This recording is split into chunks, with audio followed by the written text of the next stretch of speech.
Great. I hope everybody can hear me, both online and in real life. Thank you, Jim, for the introduction, and thank you all for being here. I really appreciate everybody here sharing your valuable time to come learn about how the zoning update has come together.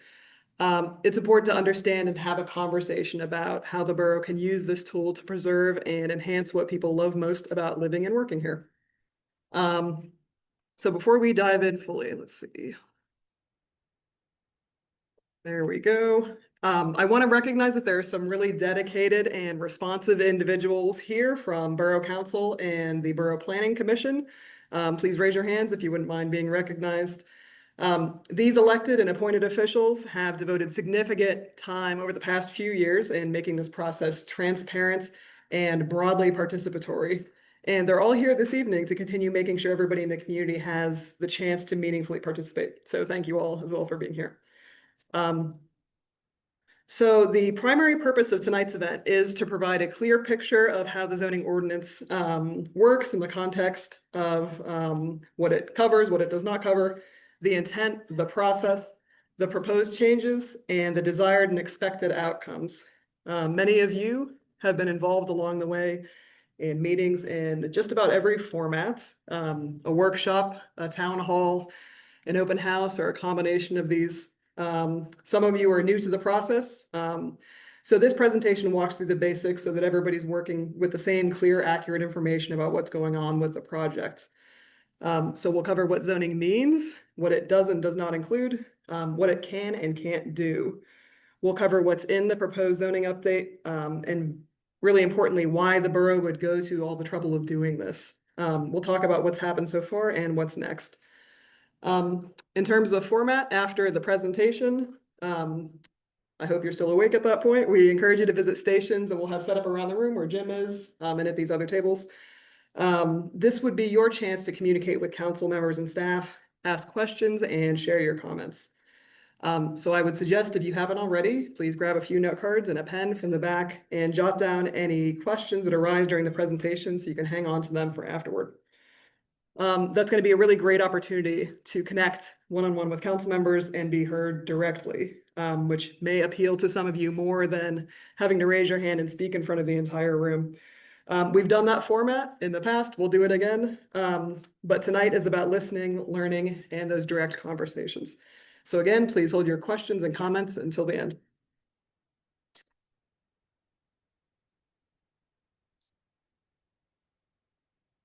So who's involved?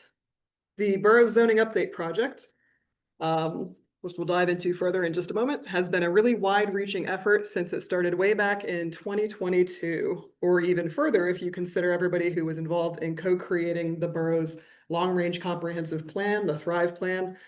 Everybody has a role: residents, property owners, and business owners who care about the community and how it's going to develop in future years, members of Borough Council, members of the borough's officially appointed Advisory Planning Commission, the volunteers of the Zoning Committee who provided guidance and robust debate throughout the project, and the professional consultant team that lends outside specialty expertise. The lead consultant on this project was ZoneCo, which is a national expert firm based out in Cincinnati. They specialize in creating zoning codes that are clear, consistent, user-friendly, equitable, and legally defensible. This zoning project in Crafton predates the hire of the two borough staff members who were helping facilitate tonight's meeting. So these guys, Jim and Mike, have inherited the project and provided indispensable professional support. Staff does not derive policy decisions, but they and the consultants help translate policy into actual zoning standards and maps, as well as facilitating the public conversation to make sure we get the standards right for Crafton. So these guys have significant experience with zoning. Jim, your borough manager, previously worked for Penn Future and Sustainable Pittsburgh, where he worked with municipalities all over the state to improve community sustainability, which included reviewing hundreds of zoning ordinances and comp plans and helping municipalities develop zoning best practices. Mike, your community and economic development director, has spent his career working in economic development across the country. Mike has authored dozens of policies at all levels of government and holds a master's degree in urban planning.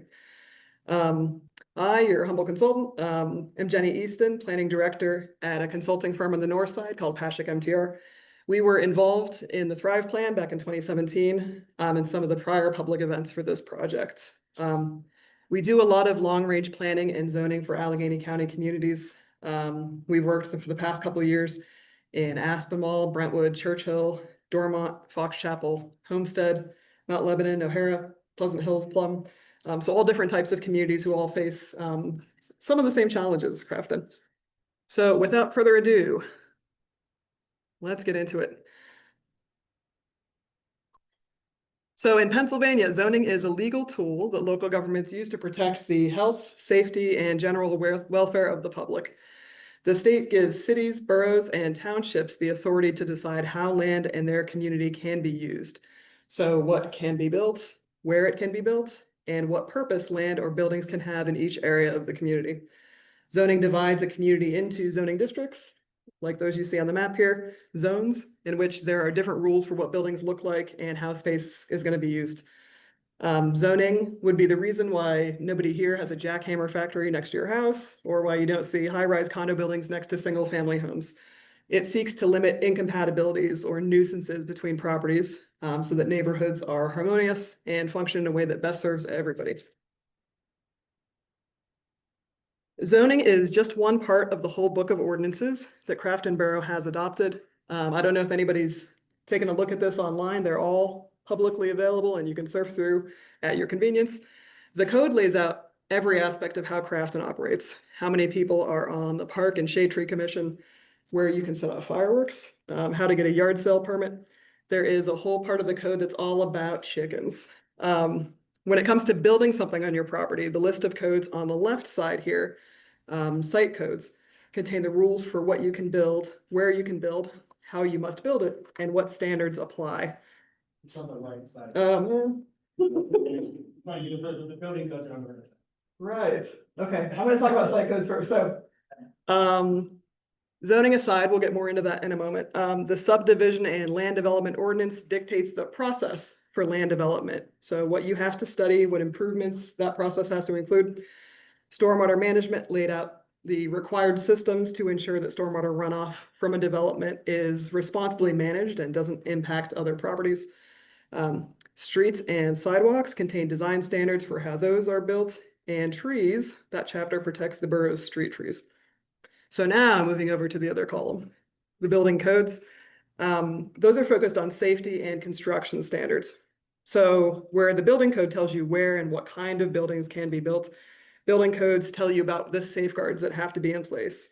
Where smoke detectors are required, proper electrical wiring, structural soundness, all important things. The property maintenance code applies after a building is built. That's about keeping buildings safe, clean, and livable. Having those standards to enforce helps the borough prevent blight or address blight, which is something I know is really important to everybody here. Crafton also has a code outlining its business and multifamily rental registration and inspection program. So that, like these other codes, is separate from zoning, but it's another way the borough enforces health and safety standards. So all of that is to say, zoning is just one part of a larger set of rules. So in a free country such as this, you may wonder why a local government would limit what people can do on their own private property. The answer is that there's a strong common public interest in protecting everybody's safety, property values, quality of life.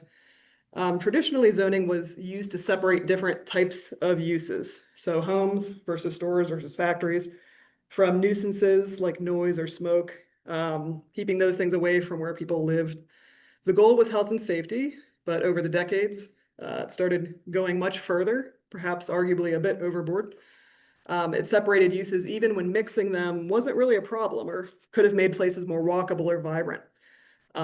Think of new housing plans or perhaps suburban office parks getting built in the middle of nowhere so that people have no choice but to get in the car and drive if they want to get a sandwich or literally anything else. I used to work out in RIDC West and I would drive my car at lunch to the mall to walk. And I thought that was absurd. But that's a product of zoning. Zoning was also sometimes used historically to purposely limit access to wealthier white neighborhoods by lower income people, and sometimes even explicitly by people of color.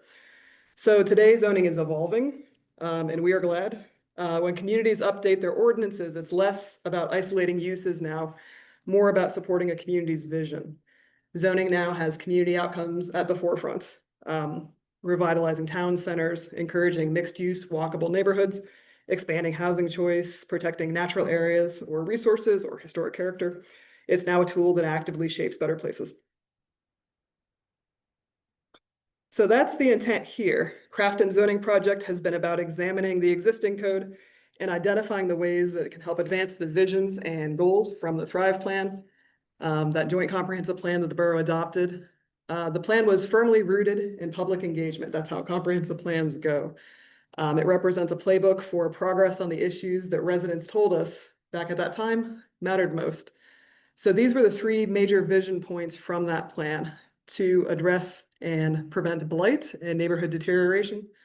That I recall being the highest priority issue in that plan: to strengthen the business environment, providing dense, convenient, attractive options, and to enhance walkability. The plan was about, now I'm editorializing a little bit, leaning into what people love most about Crafton: the high quality and historic value of the housing and the neighborhoods you have here, the character and the potential of the local business districts, and a building pattern that supports walkability. So just to trace this through in sequence, in 2017, the borough adopted the Thrive Plan, and that laid the groundwork for the zoning ordinance update project, which started in 2022, now 3 years ago. That's complementary to the other things the borough is working to advance: preserving and enhancing the community, bringing in businesses that meet the needs of residents, and growing the tax base. We'll come back to that in a moment. So as communities start wielding the power of zoning more effectively to implement long-range plans, here's what tends to work well, especially in places like Crafton: built out, compact communities with good bones and beautiful history. Communities are recognizing that the most loved districts and neighborhoods are complex systems, that maybe it's not possible for us to predict and regulate everything good that could happen in these districts. So they're loosening up the red tape to let good creative design happen. Instead of trying to write super detailed rules for every possible future scenario, which ends up being restrictive in ways we don't intend, communities are looking first at the outcomes they want and looking at things like a thriving local business district where people love spending time and money, working backwards from there to figure out how we can enable and encourage those things. We now better appreciate the inherent value of mixed use. So a lot of people, especially younger people, appreciate being able to live, work, shop, and socialize without needing to get in the car and drive everywhere. Small businesses thrive when customers are nearby, and creating vibrant, social, connected spaces helps sustain those businesses. Not to mention, if you have a great business district within walking distance, you're a lot less likely to get in your car and drive to the next community, which helps keep investment local. Communities that have the huge advantages of a walkable environment and good transit connection are leveraged to attract residents and businesses. They're using zoning to shape how buildings relate to the street and to the sidewalk, creating lively, safe, and desirable places to visit and spend time. And communities are recognizing the benefits of requiring and encouraging sustainable development. So low impact development, green infrastructure, design that works with nature is often cheaper and more beautiful than the alternative, as well as benefiting the environment that everybody shares. So here's a quick rundown: things zoning does. Again, it tells us what can be built in different areas of the community. It tells us how buildings can be used. It tells us how dense and how tall buildings can be, and where they must sit on a lot, and how large those lots need to be. It can require that new development include things like green space, landscaping, off-street parking. It can include certain design standards, like blocking the glare from a bright light next to somebody's house, or ensuring that buildings in a business district contain a minimum amount of windows to keep things active. And really importantly for this conversation, it ends up having a really strong influence on what actually gets built by creating a systems of incentives or barriers, hopefully intentionally. So what is outside of the realm of zoning? Having or updating zoning regulations is not going to directly cause anything to be built. Zoning is enabling. It allows property owners to decide what they want to build or not within a set of rules. Zoning cannot stop future growth. Sometimes communities we work with will say that they've hit carrying capacity, that they're full, that people who want to move there should just look elsewhere. Per Pennsylvania case law, there is no such thing as carrying capacity. Boroughs like Crafton are required to figure out how to plan for and accommodate growth, whether and how it comes. Zoning does not dictate who owns what. Zoning cannot legally distinguish between rental and owner housing. Sometimes a community might ask whether they can zone to permit luxury condos and exclude apartments.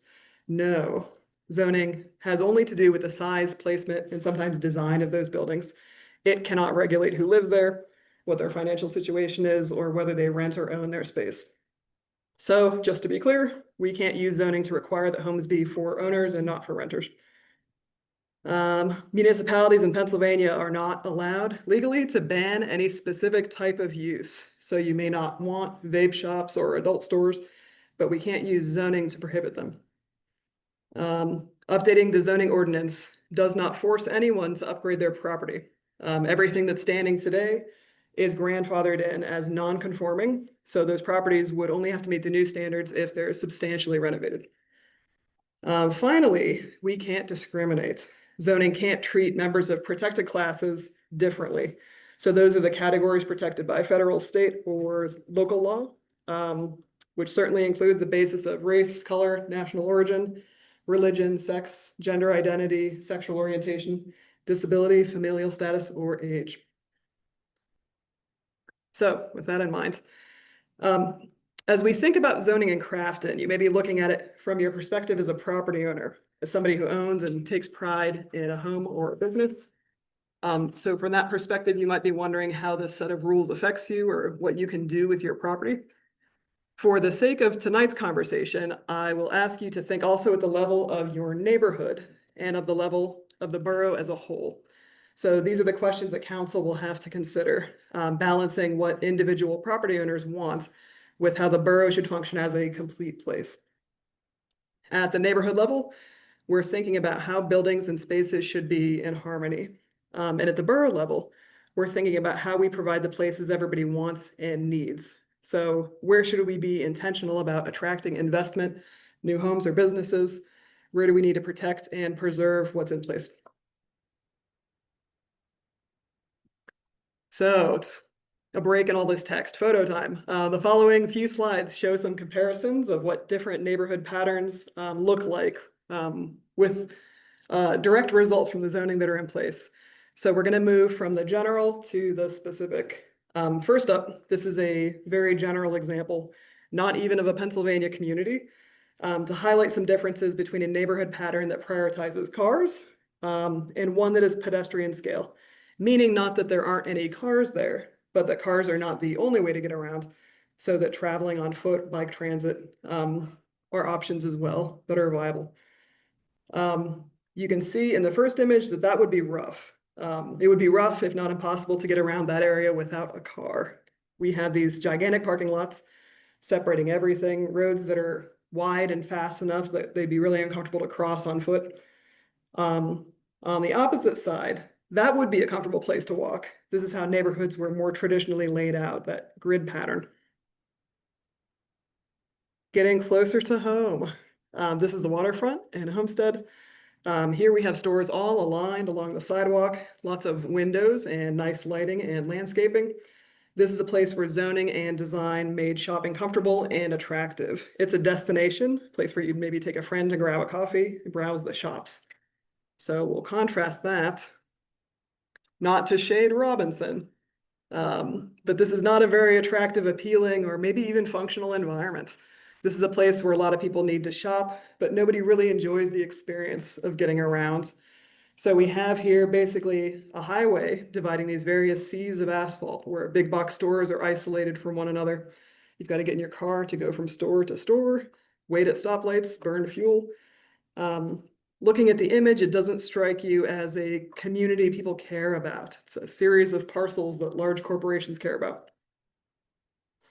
Getting closer to home. So you likely recognize this heart of Crafton area. It bears the hallmarks of traditional neighborhood development patterns. The borough has sidewalks and a variety of different buildings and uses in useful proximity to one another. There's fantastic transit service nearby. We see lots of tree cover.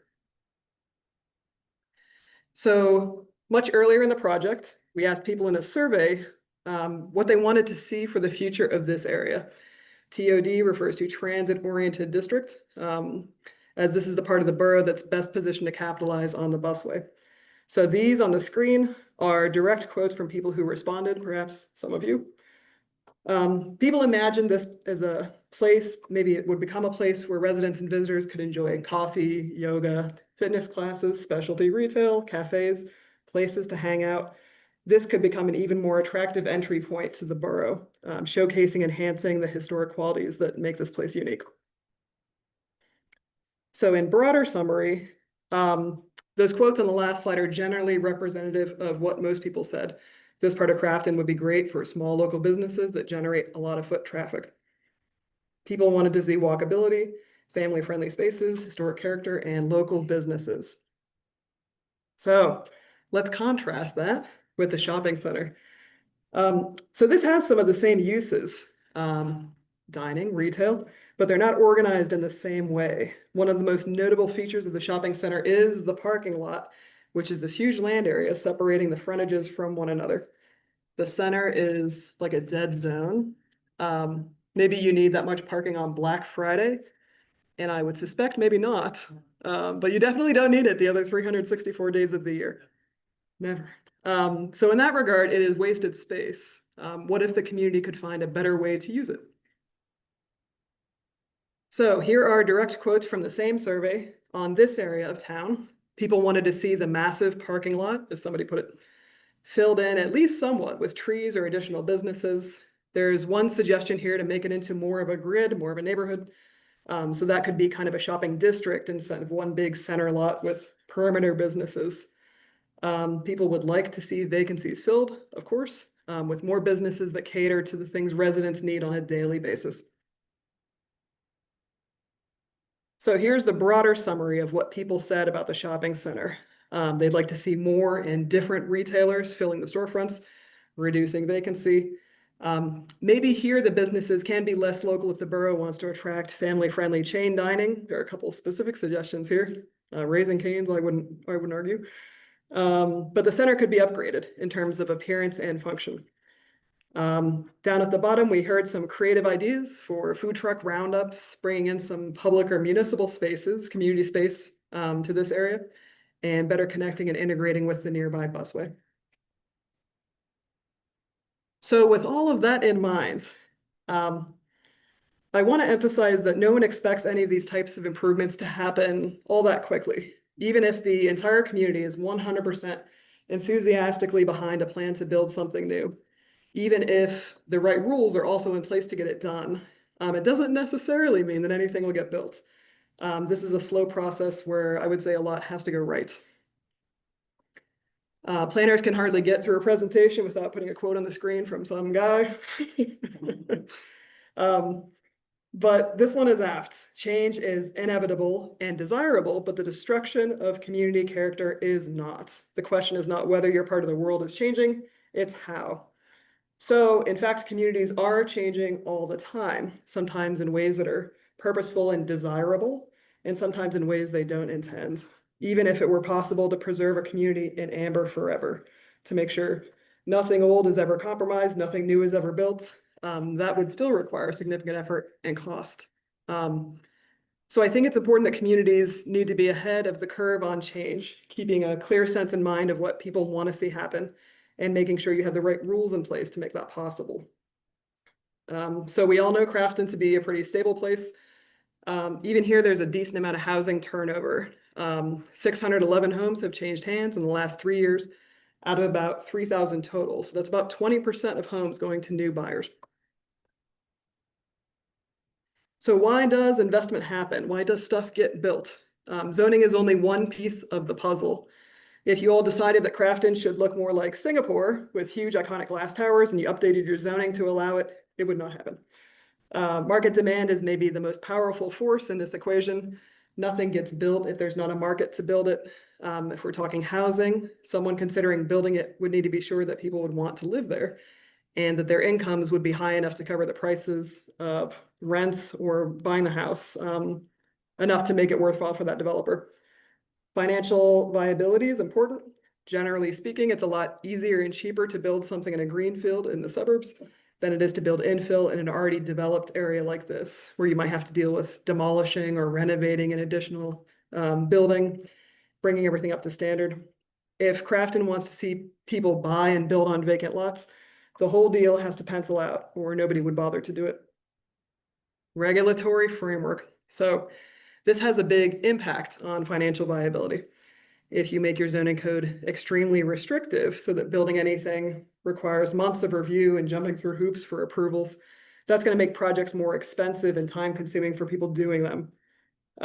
Those people might just as well take the easy route and do the same thing somewhere else. So if a small business, say a cafe, is trying to choose between opening in a business-friendly community versus one where the requirements are impossible, that's a pretty easy choice. There are also a few wild cards in there, of course. Land control, meaning who owns a piece of land and whether or not they're willing to sell. Politics, timing, and any incentives the community might offer working with someone to make a project happen. With regard to market demand, Allegheny County isn't really growing, and neither is Crafton. The county population there is on the side in blue, and the municipal populations, Kearney and Crafton, are the side in green. The trend lines look kind of similar, and that's the hand of regional economics. Our population has stabilized, but it's not trending upward. So what does that mean? Crafton and every community in Allegheny County are competing with one another for limited new investment. This chart tracks building permits that Crafton has issued in the last 3 years. So the largest category there on the end, residential upgrades are people improving their homes. The borough issued 20 permits for solar panels, less than 10 for commercial or business upgrades, a handful for nonprofit or public projects, and 0 for residential new construction. 0 in 3 years might not seem like that big of a deal, but the trend goes back farther. The borough has issued only 3 permits for new home construction in the last 15 years. 3 permits in, again, a market of about 3,000 homes. So these slides tell us about financial viability and how that can be a challenge in Crafton. So this house sold for $14,000. It is now renovated, ready for a new family to occupy. We love this. The cost of buying this home and renovating it needs to at least equal what they can list and sell it for. During the last year, the average home sale price in Crafton was about $115 per square foot, with many coming in under $100 per square foot. At the same time, the cost to build a new home in Crafton is $250 per square foot. So if the borough wants to encourage people to build and to renovate homes, it needs to seriously consider the impact that regulations have on the cost of building and renovating. It's not the only force, but something that's within the borough's control. This slide lists the demolitions that have occurred during the same time in the borough, the last 15 years. So remember, 3 new construction permits were issued for homes at the same time that the borough lost 18 homes from the inventory. This number, staff tells me, is likely much higher, maybe almost double. 18 is the number that staff is aware of. So all of that impacts everybody in Crafton, as a net loss of homes on the tax rolls means that the same tax burden is distributed across a smaller number of properties. This chart shows property tax rates between 2001, pretty far back, and 2025. Note that school taxes, there on the top, are far higher in millage than borough and county taxes. That's not unusual.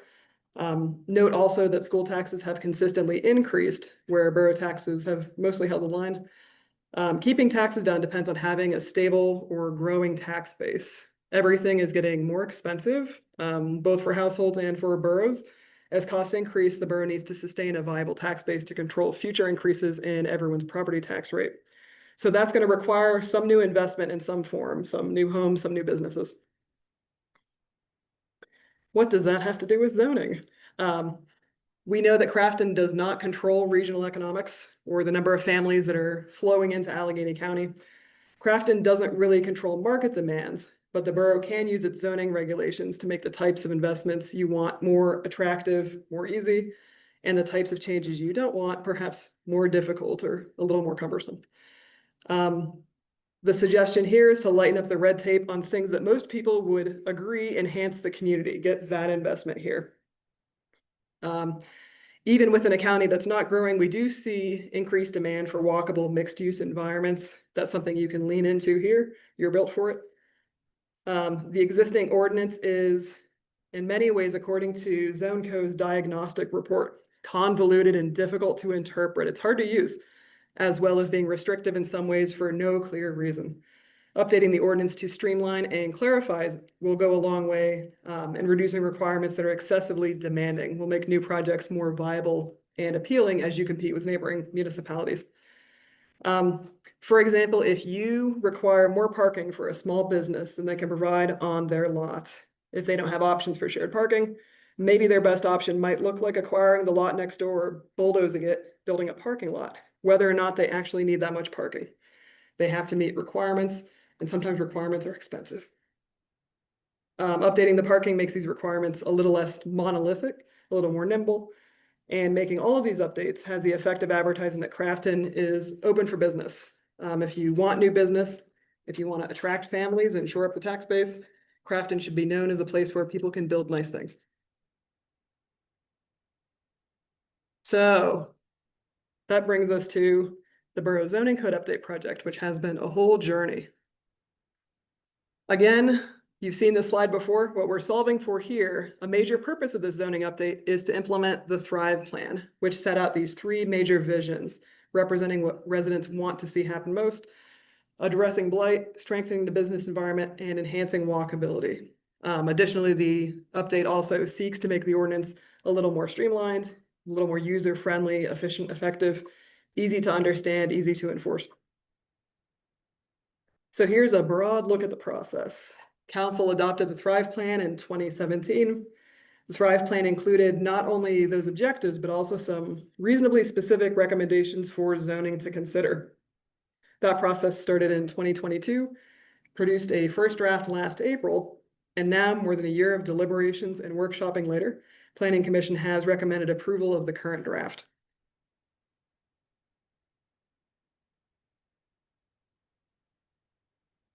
So some of you may remember the kickoff visioning workshop 3 summers ago, where we played with Legos. That was fun, of course, but it also served an important purpose. We used the Legos to start a conversation about the vision that residents have for specific areas of Crafton, like the shopping center and the core area near the busway.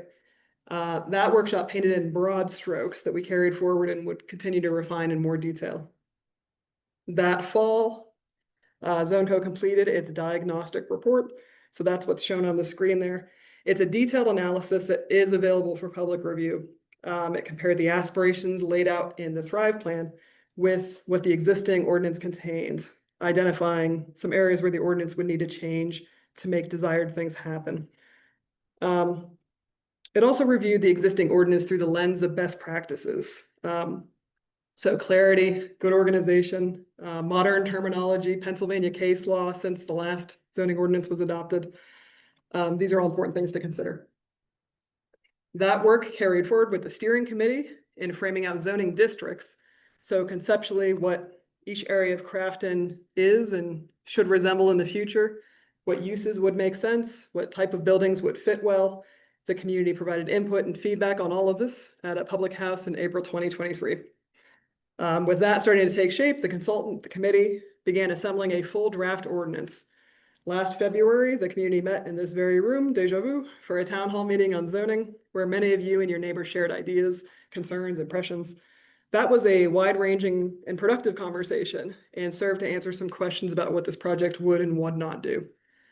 So the draft was released in April, and since then, the committee and planning commission worked hard to refine and develop it based on what the community was saying. So a few photos from these events. The top couple of rows are from the kickoff visioning session, and below are the open house in the park. That was April 2023. Here we have the February 2024 open house.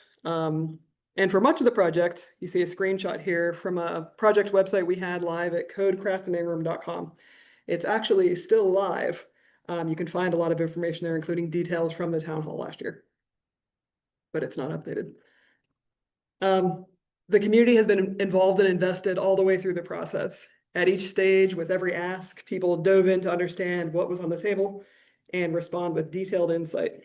So that's a form of community service, in my view. When we reach the end of this process, everybody who was ever involved in shaping it should be proud that it really was a true collaborative effort.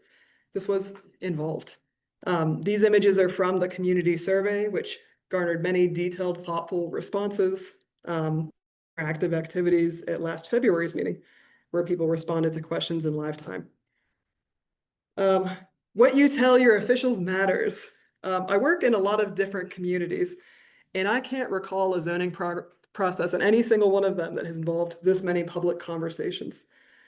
This is transparency. This is a deliberative process. So as you can see here, or maybe you can't because there's so many on the screen that the font is small, these are all of the zoning code public meetings, steering committee meetings, and related activities, public engagement events, et cetera. And there are 35.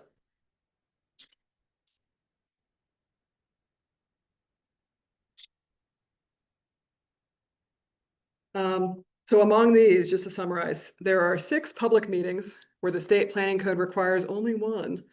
There are 9 committee meetings. I count here 16 planning commission deliberations on zoning. Staff held office hours. There was a dedicated project website as well as tons of information posted on the Borough website that is still accessible. And the public process is not yet over. This slide shows the requests that residents made to Planning Commission to change the draft. So in the first column, all of these resident requests were approved. So townhouses are out of the NR district. There are some zoning map changes per resident request. There will be no accessory dwelling units as a response to resident request, all approved. In the center column are resident requests the Planning Commission did not see fit to approve for one reason or another. For example, the downzoning that one or more folks have requested here exposes the borough to some legal jeopardy that Planning Commission did not feel was worth it. The third column over there shows the one recommendation staff made to reduce the minimum lot width in residential areas to 25 feet. Planning Commission did not approve this change. I include this to show you how very responsive the Planning Commission was to what they were hearing, and also that staff was not running the show. So, what's in the updates? This slide shows a table of contents, the full contents of the draft zoning ordinance. This is streamlined and simplified by comparison to the existing zoning. Everything you need is in just 8 articles here. So general rules are the ground rules for how the ordinance works. Districts is a really meaty, important section that lays out the rules for each zoning district. There's a chapter, conditional uses and special exceptions, with rules that are specific to certain land uses. So making sure that a business with a dumpster screens that dumpster from view, the small specific rules. General regulations are rules that apply across all districts. So for things like fencing, lighting, or parking. Signs has its very own chapter. That can be a complicated topic, regulating what types of properties can have which types of signs, how large they can be, whether they can be flashing or dancing or inflatable. I skipped past the less glamorous chapters, but we also have chapters on nonconformity. So those uses that are grandfathered in, how does that work? Enforcement, explaining the procedures for enforcement of the zoning ordinance specifically, and the definitions, which is a really important reference section that explains the terms in the ordinance. There's a handout, a glossary of terms that has some of those definitions. May be useful for today's conversation. Some of the information on the screen now is on that handout for those of you who picked it up. I wanted to highlight Article 2, zoning districts. So this article defines which uses are permitted in which districts and how. Permitted by right is a quick, easy administrative approval. That's something the borough has decided fits in that district. That's great. And then there are higher standards for review for things that are more complicated or maybe more controversial. Zoning districts refer to the zoning map, which we also have printed out here for your review.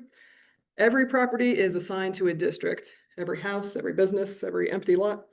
The district articles and district rules in Article 2 spell out what you can do in each district. Say you're in the Crafton transit-oriented district, you'd flip to Article 2 and find this district, and you would see information like this, telling you what the development pattern is like, what the specific uses are that are permitted here, how wide and large the lots must be, how much of those lots you can cover with building or driveway, etc., how deep the yards are, all of these details.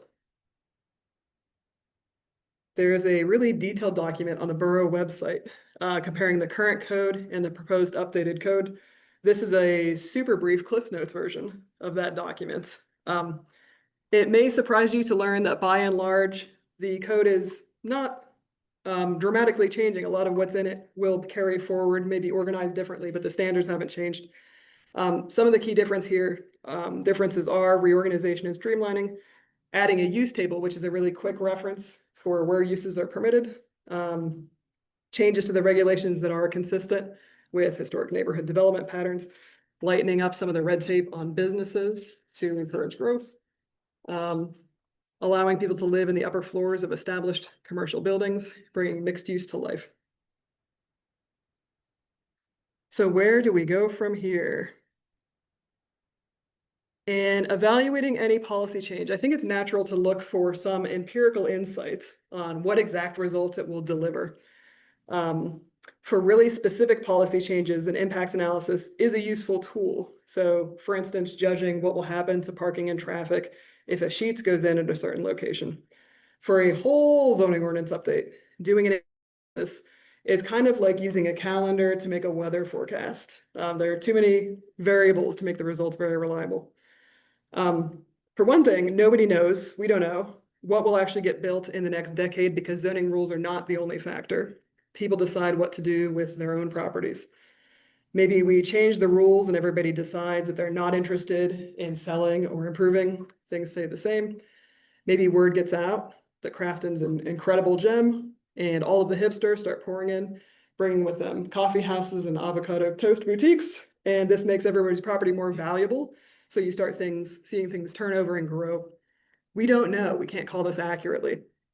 And the reason is that zoning sets the table for the investment you want, but it doesn't guarantee it. There are also, to get more into the weeds, parts of the ordinance that may offset one another. Say we require less surface parking for new businesses, and they developed in a mixed-use area in a walkable way that encourages people to visit on foot or bike instead of driving. We might anticipate that that causes a parking crunch. Maybe it also ends up being a mode shift to some extent with fewer people even needing to park because they have the option to walk or bike to the new development. So we do evaluate impacts, but it tends to happen at the project level. When there's a concrete proposal with impacts we can measure, and if needed, do some problem solving to mitigate. So what do we do instead? We have outcomes in mind through the entire development of the ordinance. Outcomes are the reason the borough has gone to the considerable trouble of undertaking this project. So the best practices for a full zoning update for a community look a lot like what Crafton has already done. First, you listen to the community and identify goals and visions that everybody wants to see become reality. You compare those visions and goals to what's in the current code. Because if your code is old enough, there are probably things in it that are inconsistent with what you want to accomplish now. You find experts like ZoneCo to suggest changes to the code that will get you closer to your goals. You bring those results back to the community because it's really important to involve residents and business owners in making sure you get the code right. And once that code is adopted, you use the review systems it contains that are built into it to double check projects as applications come in. You use the conditional use process to come out to the public hearing and have your say about a new business. or you apply for a variance if you find yourself in a situation where you have a good reason to need an exception to the code. And I'll say finally that the code is a living document. It's not set in stone forever. Communities amend zoning ordinances all the time to make minor adjustments or even major adjustments if warranted for some reason. Given the diverse opinions in any community, and in this one, it would be literally impossible to produce a code that everyone thinks is perfect. So this process is about calibrating the best practices to fit Crafton, activating and involving community members in making the code the best it can be, a modern, outcomes-oriented tool to address blight, propel your local business scene, and enhance walkability. So there's yet some runway in this process. Here are the remaining required steps to enact a full zoning update per the state municipalities planning code. Crafton must send the draft off to Allegheny County, which has 45 days to review the document and return advisory comments. The county reviews every zoning ordinance and every zoning update. So these folks have seen it all, and they may have suggestions on how to adjust regulations to be more effective or easier to enforce.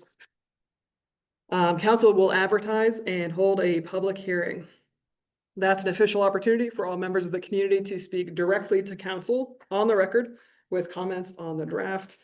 Part of the reason we've set tonight's format up as discussion tables is because you will have the chance to speak to council in front of an audience later, and everyone who's interested in doing that now has all of this additional information. At the end of all that, only after the public hearing has been held and everyone who wishes to speak has been heard, council will schedule a vote to enact the update or to evaluate enacting the update, effective on a date of its choosing. Approving the update doesn't mean that the ordinance is set in every detail forevermore, but it would be the final step in this process. So thanks for bearing with me. That was a wild ride. That's the overview material. I know it's a lot. I would encourage you to reach out to the borough with any questions if you continue to think about all of this and have concerns or ideas that don't occur to you immediately. Jim, what was the email address? What's that? It's craftonclerk@craftonborough.com. Yeah, I think we could probably make these slides available for review afterward as well. Yeah, we'll put them up.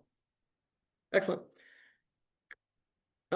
Okay, then otherwise, at this point, we'll ask council members in the room and staff to join discussion tables and make them available for all of your questions and comments. Thank you all for being here and caring so deeply about the future of the community. Please hit us with questions.